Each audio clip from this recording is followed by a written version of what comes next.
इस वीडियो को देखने के बाद आप जान सकेंगे कि कौन सी मेडिसिन किस काम आती है।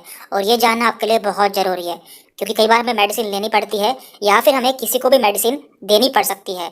और हमें पता होना चाहिए कि जो मेडिसिन हम ले रहे हैं या फिर हम मेडिसिन किसी को दे रहे हैं वो किस काम आती है। तो इस वीडियो में हम जानने की कोशिश करेंगे। तो यहाँ पे हम क्या करने वाले हैं, तो देखिए हर मेडिसिन में एक सफिक्स होता है, यानी कि मेडिसिन के लास्ट में एक वर्ड होता है जिससे हम जान सकते हैं कि वो मेडिसिन किस क्लास से बिलोंग करती है या फिर किस बीमारी के लिए दी जाती है। तो हम इस वीडियो में वही देखने वाले हैं। तो चलिए आइए स्टार्ट करते हैं।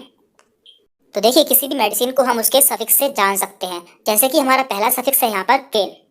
तो देखिए केन एक सफिक्स है जो कि लोकल एनेस्थेटिक में यूज किया जाता है। इसका मतलब होता है ऐसी दवाइयाँ जो कि किसी पर्टिकुलर रीजन को या किसी बॉडी के ऑर्गन को सुन करने के लिए दी जाती है। इसके एग्जाम्पल हैं जाइलोकेन, बेंजोकेन, एमाइलोकेन, लिडोकेन। यदि आपको किसी मेडिसिन में देखने को मिलता है लास्ट में केन, तो आप समझ जाइए कि ये एक लोकल एनेस्थेटिक है। तो देखिए यहाँ पे हमने कुछ इमेज भी लगाई है, जैसे कि यहाँ पे है जाइलोकेन। तो जाइलोकेन एक इंजेक्शन आता है यदि मान लीजिए किसी का ऑपरेशन होना होता है और उस ऑपरेशन वाले हिस्से को, यानी कि जहाँ का ऑपरेशन होना है और वहाँ पे उसे सुन करना होता है, तो वहाँ पर जाइलोकेन इंजेक्शन लगाया जाता है। और इसके अलावा लिडोकेन एक टॉपिकल एनेस्थेटिक आता है, यानी कि ये ऊपर से अप्लाई करना होता है किसी रीजन को या किसी पार्ट को सुन करने के लिए। तो आप जान सकेंगे कि केन का यूज लोकल एनेस्थेटिक में किया जाता है। अब आगे बढ़ते हैं। तो देखिए हमारा अगला सफिक्स है माइसिन। तो माइसिन का यूज किया जाता है एंटीबायोटिक में, यानी कि इन्फेक्शन के लिए। यदि किसी को इन्फेक्शन हो जाता है तो उस कंडीशन में एंटीबायोटिक दी जाती है। इसके एग्जाम्पल है azithromycin, erythromycin, neomycin and streptomycin. तो आप देख सकते हैं कि सबके लास्ट में यहाँ पर माइसिन वर्ड आया है। तो माइसिन वर्ड का यूज एंटीबायोटिक में किया जाता है।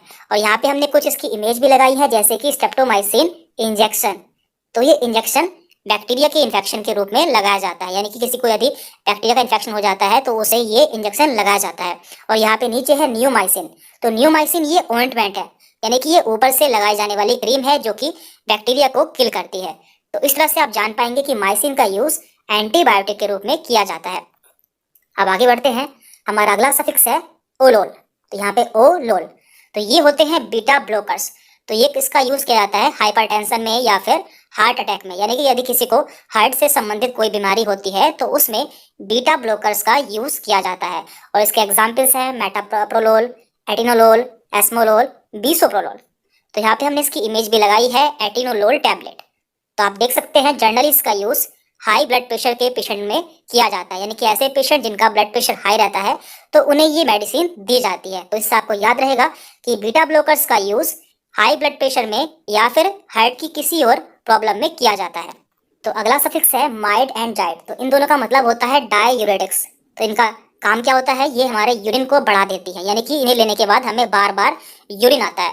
और ये मेडिसिन ऐसे पेशेंट को दी जाती है जिनका ब्लड प्रेशर काफ़ी बड़ा होता है या फिर जिनके शरीर में सूजन होती है, यानी कि एडिमा होता है, तो उन्हें डाययूरेटिक्स दिए जाते हैं। और इसका एग्जाम्पल है फिरोसेमाइड, ब्यूमेटानाइड, बेंजाथाइजाइड एंड क्लोरोथाइजाइड। तो ये दोनों इसके एग्जाम्पल है। यहाँ पे माइड आया है और यहाँ पे जाइड आया है।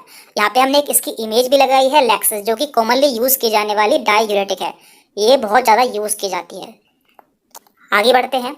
हमारा अगला सफिक्स है विर। देखिए यहाँ पे लास्ट में आया है विर, और ये है एंटी वायरल। तो आप इसे जान सकते हैं, यहाँ पे विर आया है और ये यहाँ पे वायरल आया है।